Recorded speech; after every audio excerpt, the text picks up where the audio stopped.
So hello everyone, I'm Kari. I'm the head of office for IOM, International Organization for Migration, here in Tallinn, Estonia. And I have previously worked also at UNHCR and at Estonian Human Rights Center and Tallinn University of Technology. Thank you very much. The first question for you is, why is there still no official legal status for people who lose their homes because of floods, droughts, or other climate impacts? Yes. Well, there is a lot of people who are migrants who don't have official, let's say, not official status, but not even a full definition. There is not even an international law definition for migrant, because there are no conventions that define migrants as such. The only people for whom there is a very clear definition is the refugees, and they come from the 1951 convention, and of course also stateless people. So those two categories we can say are more or less fixed, even though with the refugee definition there has been also stretches and let's say different regional understandings of what is a refugee and what is not a refugee.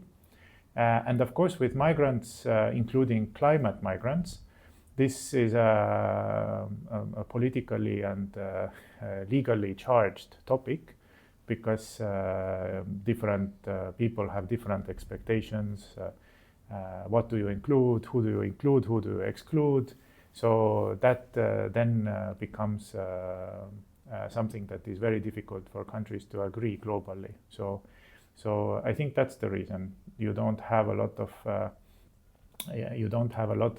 alignment, if I can say, on those issues as you have on the regular convention refugees, which is to do with people escaping because of specific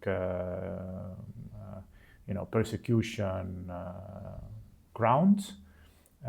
Whereas everything else is a little bit more cloudy or hazy, or how you can say. Okay, thank you. The second question for you is, we have seen how Europe quickly opened its door to Ukrainians fleeing war. Could something similar happen for people displaced by climate change? Well, it depends really, I think, a lot on the circumstances and the context. For Ukraine, of course, the context was very different than, for example, previously the refugees from Syria who came to Europe and who didn't receive the same treatment, at least in terms of temporary protection, etc., group-based things.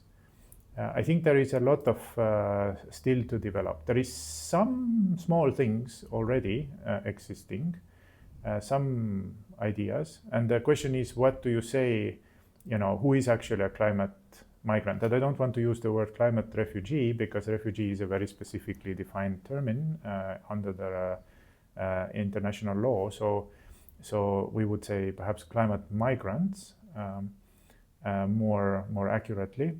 I think there's been one case previously where there has been a decision of the, I think it's the one of the UN monitoring bodies I think the ICCPR, the Human Rights, whatever it is, the committee that is overseeing or monitoring the ICCPR, and there was a question whether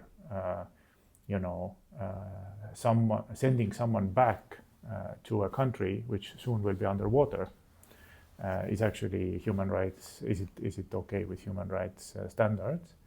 And this comes also. This is basically the question about the principle of non-refoulement, which is you shouldn't send someone back to a place or to a country where their life or their life can be in danger, or they could be tortured, etc. It's mostly about torture, but there is also the question, like, can you send someone then back to a country which doesn't exist soon? So I think there is some sort of possibilities legally, but then of course with the public attitudes, it really depends. Who are we talking about? I think in Estonia you don't have a lot of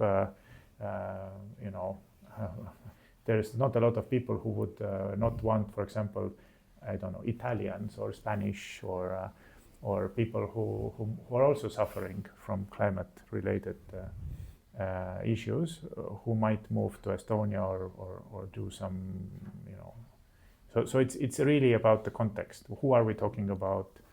What people and what would be the mechanics, how that would happen. Okay, thank you. Many say that wealthy countries have contributed the most of climate change.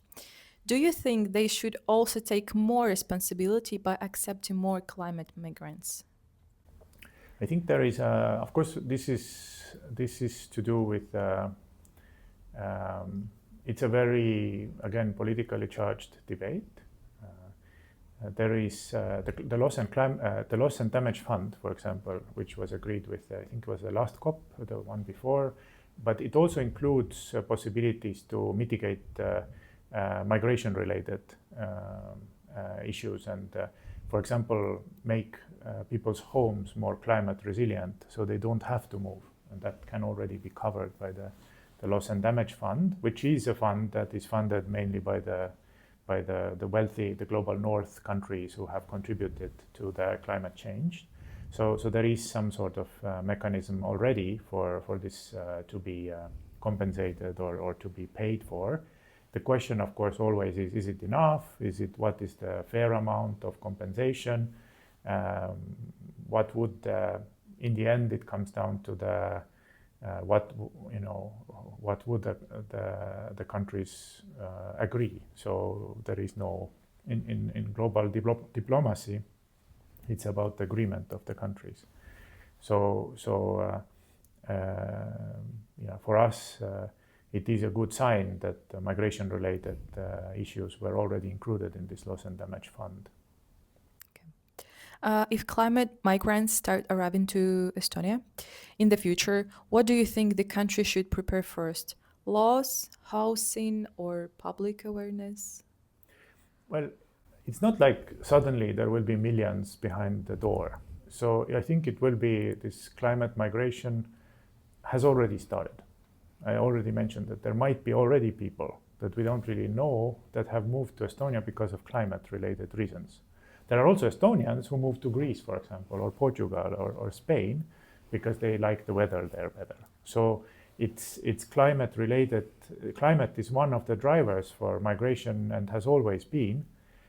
So we can't say that now at some point in the future suddenly climate migration will start and then it will finish. The question is how it will be, how gradual it will be and how it will be managed. So at IOM, we of course are promoting safe, orderly, and regular migration. So we don't want to have a chaotic situation where people are using, smugglers or human traffickers, or where there is, danger and violence for the migrants, but also for the host communities, for the receiving countries, for the sending countries, etc. So what we wanna work for is a world where the migration is well managed, and I think when it comes to climate, that is one of the goals as well. That we need to find or start thinking about solutions now. And these solutions, when you talk about migration, the solution cannot be figured out only by the receiving country, or the sending country, or the transit country. It has to be happening together. So that's why there are a lot of these global discussions. That's why climate-induced migration is discussed more and more. And then I think only then we can figure out what is the need. And I think climate migration should not also be looked at in isolation from other types of regular migration. So if we need more houses in Estonia for people because we think there will be more migrants coming in and the population will grow, etc., or even within Estonia, if we think that, okay, let's say there will be, because probably the world's biggest migration is actually rural to urban migration. So those kind of plans should also be taken into account. So So I don't think it's right. Perhaps the wise choice is immediately now to start creating some sort of special law for climate migrants, but rather to make sure that when we develop migration policy and migration related laws, we also take into account this climate aspect, so that it's not ignored or is not people think it doesn't exist. And of course, before all that, we also need some solid data. And we want to have decisions when we develop policy, when we develop laws. We need those things to be at least evidence informed, because you can't just do things because of you have to have some solid base. And that's why what is important is also to think about to understand, and perhaps more surveys are needed, more foresight efforts is needed. This is something that IOM is also doing, some strategic foresight, not only for next year, but perhaps also decade and the decades, to think about what will be, what kind of modeling we can do to figure out where the people would go, where how many would go, and that of course requires resources, that requires long-term planning and international cooperation. So I think that is one thing, to understand the data, to understand what are we actually preparing for, what kind of numbers are we talking about.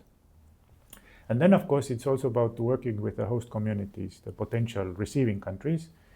The awareness of the topic, I think, is still very low in Estonia. A few people who might know about climate migration, might know that this might be coming. There has been some work already done. I don't endorse this book specifically, but I know that one of the MPs, Yoko Alender, she has translated to Estonian this book, Nomad Century, which is something I really recommend to read, because that there the author really gives a picture, a very, very, let's say, drastic picture of how we should start. Basically now we should start building new cities, big cities in let's say north of Sweden and north of Finland and Siberia and Patagonia, etc., where we need to house a lot of the people who cannot today live, or who cannot, not today, but perhaps in the near future, will live in areas which will be inhabitable for humans because of climate-related impacts. There is also a discussion in the book about what could be the potential solutions. And they talk also about the Nansen passport, which was for refugees initially before the international refugee legal regime existed, where you could actually have you have a special kind of status for these people to be able to move to other countries. But I think this is also very, very early days still. That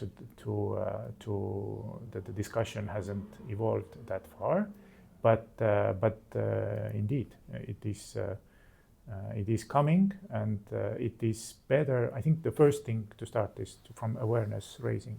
We have final question for you. We often talk about helping others who lost their homes, but what if one day Estonians themselves have to leave their homes because of climate change? How do you see this situation? Well, for Estonians, there can be all kinds of scenarios. There is a scenario where this stops, and then Europe will become very, very, very, very cold, right?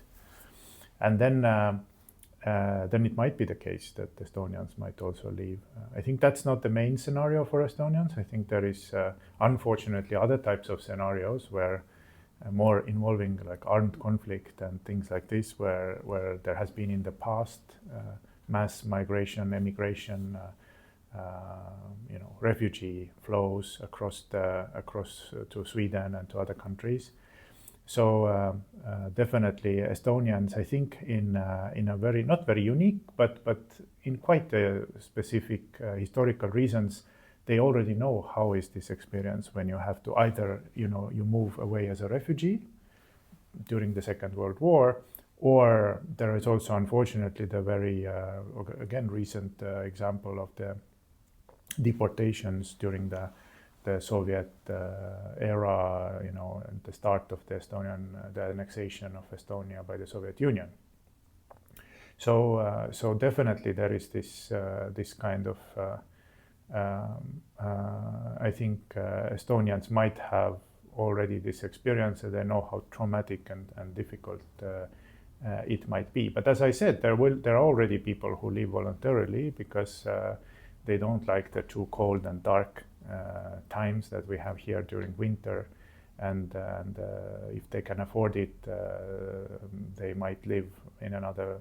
And I think that's the beauty of the European Union as well, and the Schengen zone, and the right to move around freely.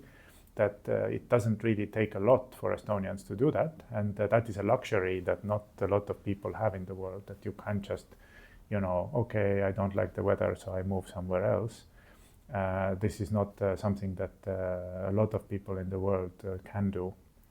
So that's one thing. The other thing, what I also wanted to say as a kind of an interesting example of this climate migration solution to the climate migration. I don't know if you have or if you plan to interview the former President Kaljulaid, but I think at some point she offered, when she was still, I think, president, she offered this very interesting solution for one of these island countries that would be soon underwater. And what she proposed is that we move all of the people, or we, give the opportunity to move for all of the people on that island to the island of Hiiumaa in Estonia. And it would be just doubling the population of Hiiumaa, because of course in Estonia it's very sparse. There's not a lot of people. So those around, I think it was around 30,000 people perhaps, or 30,000. In Hiiumaa you wouldn't, it would be twice the amount of people, but still very few people. But what would be the benefit if rather than, spreading around those 30,000 across the world as refugees, you would still preserve the culture of that place? Because what will be lost because of this climate migration, if some of those small island nations and perhaps also some bigger nations will no longer exist, you will also lose a certain amount of cultural diversity in the world. The traditions, the specific cultural features, the ethnic groups that were there, that were always living in this island. And perhaps they could continue that same kind of traditions in another place. Whether it would be Estonia and the island of Hiiumaa perhaps is a bridge too far, but that is also that we need to think about these solutions in a more bold way than the existing what is already here today. And it's not impossible if there is enough support and enough people to agree. And of course, yes, I think there is for Estonians, they or the Estonian people, I think more awareness about the topic is key.